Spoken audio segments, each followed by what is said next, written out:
संगीता भालेरावांची रुपाली चाकणकरांसह सोनाली गाडेंविरोधात महिला आयोगातच तक्रार. चाकणकरांकडून जीवितास धोका. संगीता भालेरावांचा आरोप. भालेरावांची काही दिवसांपूर्वी चाकणकरांवर फेसबुक पोस्ट. चाकणकरांचा फोन बंद असतो. तक्रार कोणाकडे करायची? मनसेची मुख्यमंत्र्यांकडे पत्राद्वारे राज्य महिला आयोगाची तक्रार. महिला आयोगाचा टोल फ्री क्रमांक सुरू करण्याची देखील मागणी. उपमुख्यमंत्री एकनाथ शिंदे आणि अमित शहांची 20 मिनिटे चर्चा. शिंदेनंतर मुख्यमंत्री फडणवीस आणि शहांची भेट.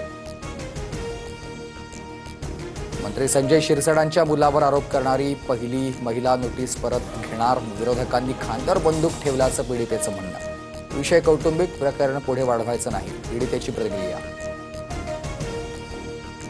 लातूरच्या अहमदपूर तालुका आणि गोताळा गावावर शोककळा. भुईमुगाच्या शेंगा काढणीसाठी गेलेल्या शेतकरी आणि मजुरांवर वीज कोसळली. दोघांचा मृत्यू तर 6 जण जखमी.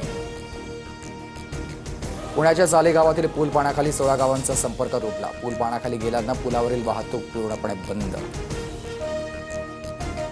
राज्यात आतापर्यंत पावसाचे 9 बळी. पुण्यात 3, ठाण्यात दोघांचा मृत्यू तर लातूरमध्ये शेतात काम करत असताना वीज पडून दोघे मृत्युमुखी. देशभरात कोरोनाचे 1000हून अधिक रुग्ण. राज्यात 69 नव्या कोरोना रुग्णांची नोंद. मुंबईत सर्वाधिक 37 नवे रुग्ण.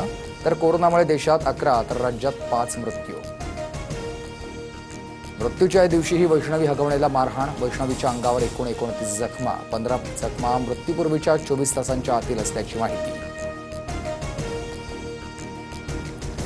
मिठी नदी गाळ उपसा घोटाळा प्रकरणी दिनो मोरिया अटकपूर्व जामिनासाठी कोर्टात. काल दिनो मोरियाची आर्थिक गुन्हे शाखेकडून चौकशी. आरोपी केतन कदम आणि मोरिया बंधूंमध्ये अनेक फोन झाल्याचं निदर्शनास.